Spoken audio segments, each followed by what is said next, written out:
Hey guys, check out our sale over at Fantasy Sabers, where for the entirety of April with every order, we're giving away a free mystery saber. We offer the best NeoPixel sabers on the market. There's never been a better time to grab one for yourself and fulfill your Star Wars dreams. Today's fanfiction has been heavily requested. Our story takes place in the Senate Chamber, in the battle between Grandmaster Yoda and Darth Sidious. The timeline continues as normal. However, what would have happened to the galaxy if Yoda had killed Palpatine? The change in the fight occurs when Yoda redirects a Senate pod towards the Sith Lord, and instead of jumping out of the way, Palpatine's hubris believes he can stop the pod, but he can't. He is hit flush, and Yoda leaps towards the Chancellor, striking him down. This would certainly change the fate of the galaxy. After Palpatine's death, Yoda meets up with Bail Organa, and together they contact Obi-Wan Kenobi. On the lava plains of Mustafar, the duel between Anakin Skywalker and his master, Obi-Wan, was coming to a conclusion, as Kenobi stands above Anakin and tells him that he is the chosen one, meant to bring balance to the Force.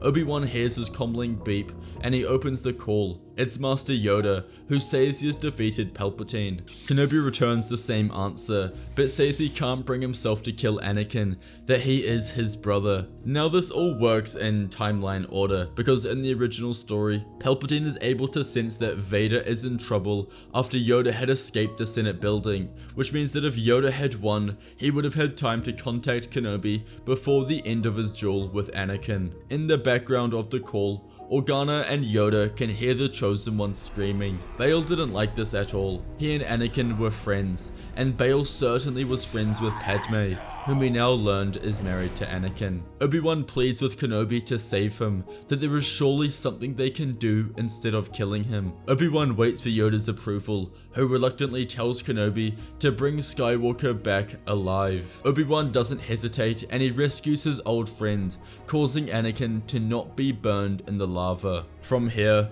they all meet up at a medical facility on Alderaan. Skywalker is placed in one room, whilst Padme is put in another, with medical droids ready to deliver her children. What's important to note here is that Padme wouldn't die. She wouldn't succumb to a broken heart like in the original timeline. This is because she fades in and out of consciousness. Obi-Wan would tell her that Anakin is okay and is resting in the neighboring room, reinvigorating Padme and giving her a fresh sense of hope for her family. And for those of you who subscribe to the idea that Palpatine took Padme's Force essence and gave it to Vader so he would survive, this also means that she would survive, because Palpatine is dead and Anakin hasn't been scorched by the lava, so he isn't in need of another's life force essence. Padme would give birth to twins, who she named Luke and Leia, and she eagerly awaited Anakin being healed and meeting their children. Skywalker's limbs would be replaced, meaning that both his arms and legs were all robotic. He was half machine, half man, and he was still drowning in the dark side. He awakes suddenly, screaming in hatred that could only be described as demonic. Yoda calms Skywalker, but Anakin wouldn't listen. He wouldn't listen to anyone, not even Padme. Bail, Obi-Wan, and Yoda exchanged grim glances as they considered the horrifying betrayal of the clones. It had been too precise, too absolute to be mere shifting loyalties. Something darker was at work, something deeper.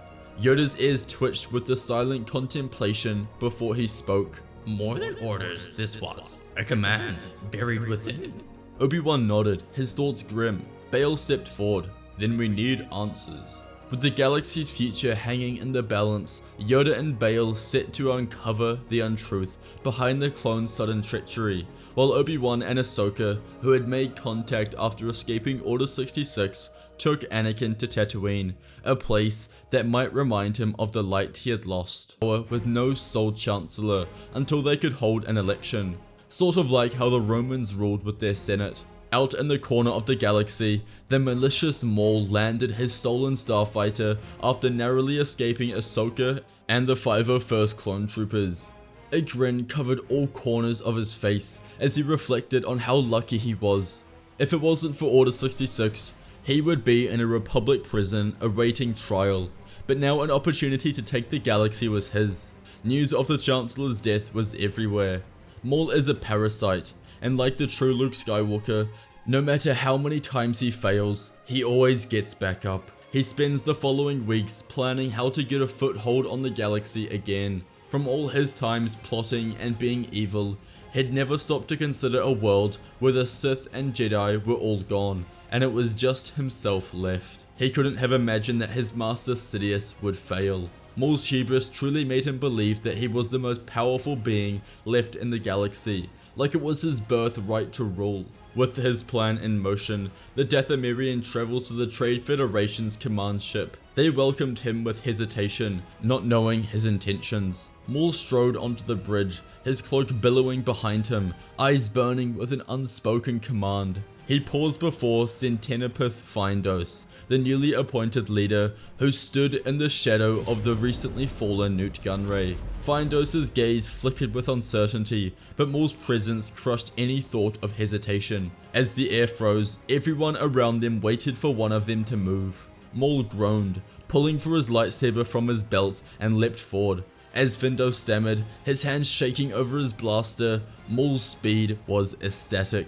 Moving like lightning, Maul cleaved his blade through the air before cutting down the leader of the Trade Federation. He announces to the Trade Federation that he is the leader, and together they will conquer the galaxy. His first order was turning the droid army back online after Palpatine had them turned off. The Separatist droids were now all his. On Tatooine, Ahsoka and Obi-Wan kept their old friend chained in a cave. It hurt them both, but they know the threat Anakin poses. His movement had been restricted. They spend weeks trying to turn Anakin back to the light, visiting him every day, exchanging pleasantries, and speaking of the golden past when they were all friends. No, I don't want to hear your sob stories. Leave me to my thoughts. You already took away my true master. Why keep me here locked up just so you can tell stories? It was clear that this would take some time. That Anakin was far from ready to be redeemed. Anakin, please, think about what's happened. You were manipulated by Palpatine. He played on your fears, your worries, and you fell into his trap. We blame him, not you. But Anakin still didn't want to hear it, his arrogance and anger rising with the seconds.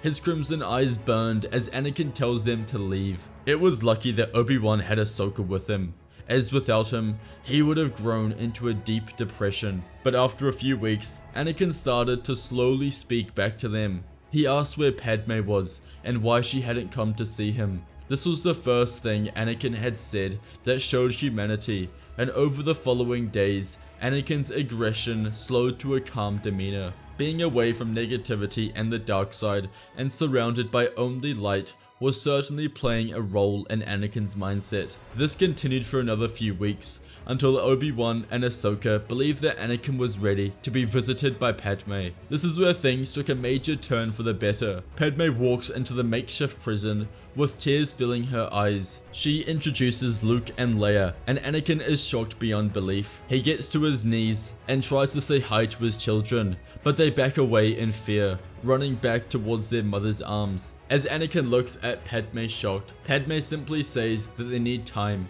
that they don't know who he is. It is at this moment that Anakin realizes the mistakes that he has made. He has spent all this time being fixated on the dark side and fulfilling Palpatine's wishes. But for what? Padme is safe and alive, his children are safe, and Palpatine is dead. What is keeping him confined to being evil? Misery overtook him like a broken man. He wallowed in his grief. He didn't speak for weeks, and he didn't let off any indication that he had turned back to the light. Anakin believed that he deserved to be in his cell, that he shouldn't be happy with Padme or his children. He wished they would stop coming because he deserves to rot. One day, when Anakin is all alone, he is visited by the Force ghost of Qui-Gon, who tells him to stop sitting in his own grief, that he needs to man up for his wife and children, but more importantly, for the rising darkness in the galaxy. For the first time in weeks, Anakin speaks, asking Qui-Gon what's happened in the galaxy. Jin explains that Maul has turned the droid army back on, and that he has begun invading settlements. He wished to restart the Clone Wars. During this conversation, Obi-Wan and Ahsoka enter the cave,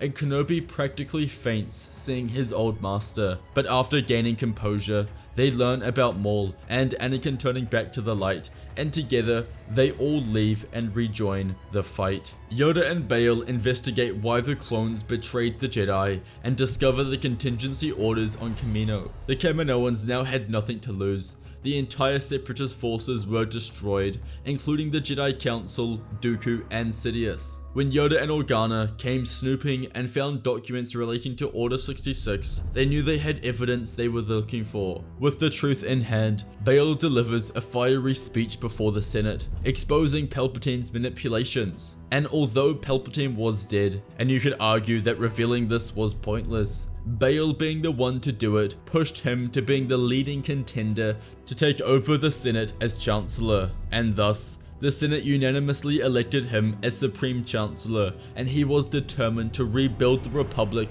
with transparency and justice. Meanwhile, Maul consolidates his power, using the droid army and criminal syndicates to attack core worlds and plunge the galaxy back into chaos. With the galaxy just months out of the Clone Wars, the Senate were terrified and furious at the idea of being plunged back into war. Bail assures the Senate that this will be sorted quickly, but when word spread that Maul had resurrected General Grievous with cybernetic enhancements, making him faster and deadlier, Republic riots and protests began. Weeks of early fighting saw the Republic put on the defensive, and Maul and Grievous began taking control of a third of the galaxy. The surviving Jedi, whose names have been cleared by the exposure of Palpatine's dual identity, asked the Senate to allow them to use the clones one last time. This was a last-ditch attempt to restore balance to the galaxy, before the equivalent to trench warfare began again. Anakin, Obi-Wan, and Ahsoka,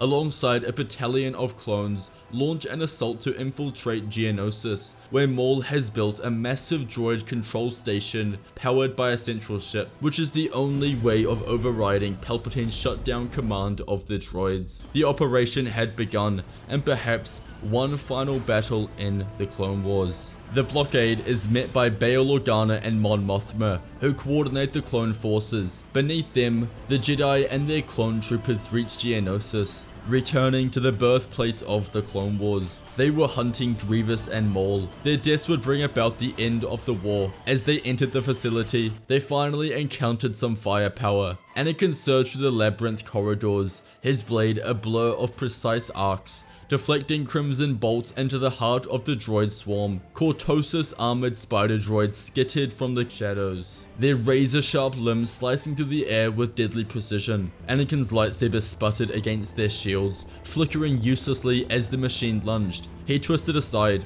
his instincts honed by endless war, planting his feet and driving the Force like a hammer to crush its legs beneath its own weight. Anakin kept on moving, climbing the tower in search of Maul while the others kept fighting. Across the platform, Ahsoka moved with the speed of a hurricane, weaving between fire as her twin sabers hummed in fluid arcs. Obi-Wan met General Grievous once more, his blue blade rising and falling in a dance of unbreakable defenses. The cyborg monster struck with relentless fury, his limbs now sharpened into scythening blades. This was a difficult battle, but one that Obi-Wan was gaining the upper hand in. Grievous swung with everything he had, but when Ahsoka joined, Grievous became completely outmatched. Ahsoka leapt high and spun like a shooting star, and with a single lethal strike, severed Grievous's core, and the monstrous body fell into a lifeless ruin. Anakin finally located Maul, who was sitting in the throne room atop the tower, watching the carnage unfold. Anakin tells him that it's over, that he should turn himself over to the Republic, but Maul smiled and ignited his double-bladed lightsaber, leaping at the Chosen One. Anakin moved through the ruins of the control tower with purpose, his lightsaber blazing as Maul lunged at him with feral precision. Their blades met in a clash of red and blue, sparks flying as Maul's strength and fury hammered against Anakin's calm resolve. Each strike came faster than the last, Maul's movements a flurry of acrobatic twists and brutal strikes, aimed at breaking his opponent. Anakin dodged, parried, and countered, his focus sharp by memories of everything he fought to protect Padme, his children, the future they deserved. Anakin turned Maul's aggression against him, guiding the Sith Lord's momentum into a devastating reversal that sent him staggering. Seizing the moment, Anakin surged forward, slamming his hilt against Maul's blade and pushing him towards the edge of the crumbling platform. Maul roared in defiance, his hatred palpable, but his footing slipped as the ground cracked beneath them. With a final powerful strike, Anakin disarmed him, Maul's weapon spinning into the abyss below. The Sith stumbled, eyes burning with fury before the platform gave way entirely, sending him plummeting into the collapsing fortress as Anakin turned away victorious. Their battle won at last. With Maul finally defeated, Bail Organa spearheaded the building of a new republic founded on justice and unity, while the Jedi Order, guided by Yoda, Obi-Wan, and Ahsoka, transformed into a wiser, more balanced force rooted in humility and compassion. Anakin returned to Padme and their children, his heart burdened but healing. In their embrace, he found redemption and the peace he had long sought, knowing that he had fulfilled the Chosen One's destiny not through destruction, but by restoring hope and renewal to a galaxy scarred by war. Together, they faced a future shaped by resilience, forgiveness, and the enduring light of a new beginning. The Force at last was balanced. Thanks for watching today's video. Head over to Fantasy Sabers for the best NeoPixel sabers on the market. You won't be disappointed. And be sure to check out our membership program where you get access to exclusive content and all of our what ifs early. See you all in the next episode, and may the Force be with you.